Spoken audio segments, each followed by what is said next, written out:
Bonjour et bienvenue et j'espère que vous allez bien. Alors aujourd'hui nous allons parler d'une note qui s'appelle le Scale Instance. Ça va nous permettre à faire quoi? Ça va nous permettre à augmenter la taille des objets que vous avez donné les formes. Donc c'est ça vraiment son rôle.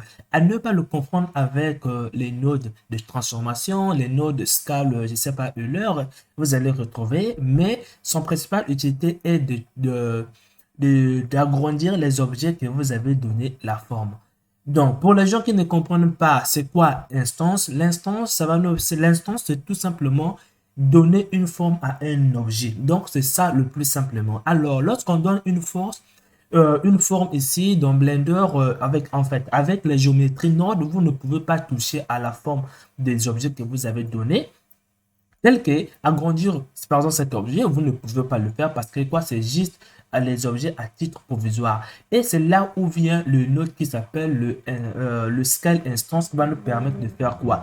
D'imposer à Blender de pouvoir agrandir un de ces objets ou plus. J'espère que vous avez compris. Alors, si par exemple ici, je veux par exemple agrandir un objet, je peux changer d'aller sur un autre objet. Par exemple, si je mets ici 2, je peux venir, j'ai changé l'objet, tout comme je peux aussi changer d'autres objets en mettant par exemple 3, je passe sous un autre objet et ça, ce sont des sélections. Alors, ce que je vais faire maintenant ici, je vais cliquer sur A et je vais tout supprimer. Donc, je vais tout supprimer. Nous allons partir de quelque chose de vide.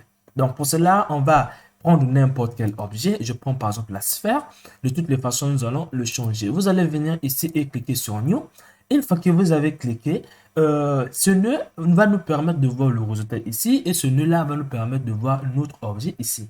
Maintenant, si je le supprime ici, vous avez supprimé l'objet de base. On va changer d'objet, on va prendre justement, on va prendre un plan par exemple, un plan. Vous allez prendre un plan, vous saviez, un plan a toujours la longueur sur X, à la longueur sur Y, le nombre de subdivisions suivant la direction de X et le nombre de subdivisions suivant la division de Y. Maintenant, nous allons donner la forme. Donc, pour donner la forme ici, vous allez venir dans instance ici et vous allez prendre le premier. Pourquoi on prend le premier? Si je passe par exemple ici, je viens en wireframe et sur des points de rencontre entre ces axes ici-là, entre ces segments, je vais créer des formes ici, ici, ici et ici, donc partout ici. Donc, pour créer, on doit créer une forme sur des points de rencontre. Donc, dès que vous le déposez, ça va vous demander de donner une forme. Vous allez, par exemple, soit prendre cet objet qui est là, qui était ici, soit vous prenez un autre objet quelconque qui se trouve ici. Donc, moi, je prends par exemple un cylindre, je fais ici. Et là, on a plein de cylindres. Donc, vous allez passer en mode objet. Et une fois que vous êtes ici, vous allez pouvoir diminuer justement la taille de vos cylindres. Donc, moi, par exemple, ici, je vais diminuer le rayon des cylindres et je vais diminuer leur hauteur le plus simplement. Et là, ce que nous voulions, c'est augmenter l'un de ces objets. Donc, si par exemple, pour les gens qui maîtrisent, pour les gens qui utilisent souvent le nœud qui s'appelle géométrie pour augmenter, faire de rotation et déplacer, sachez que ici, ça ne marche pas de la même façon lorsque vous le faites avec les instances. Donc, si par exemple, je fais la taille, vous voyez bien que tous mes objets se passent de la même façon. Donc, pour cela, soit vous réalisez l'instance, soit vous allez utiliser justement ce que je vais vous montrer ici.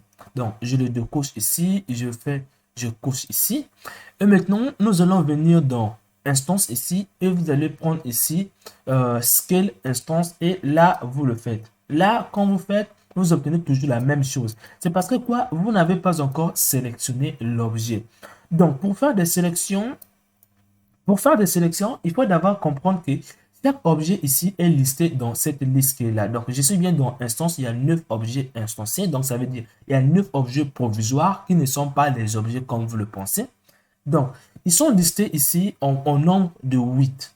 Donc, ils sont là. Maintenant, cette liste, on peut le prendre à partir du nœud dans input qui s'appelle bien ici index.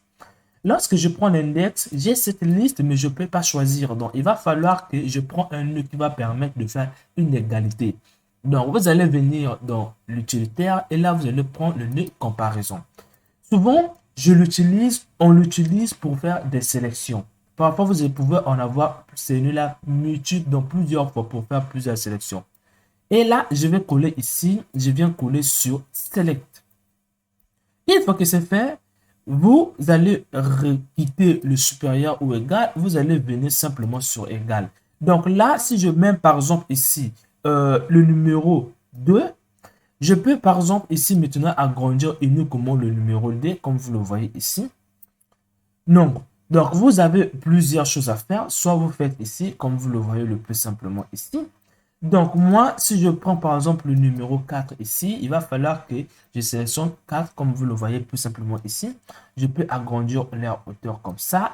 Donc, j'espère que vous avez compris, vous n'aurez pas trop de difficultés à utiliser ce nœud pour modifier la taille des instances, donc du type instance en sortie. J'espère que vous avez compris cette vidéo. On se retrouve dans la prochaine vidéo auquel je vais expliquer maintenant la transformation. Donc, ici. On se retrouve dans la prochaine vidéo.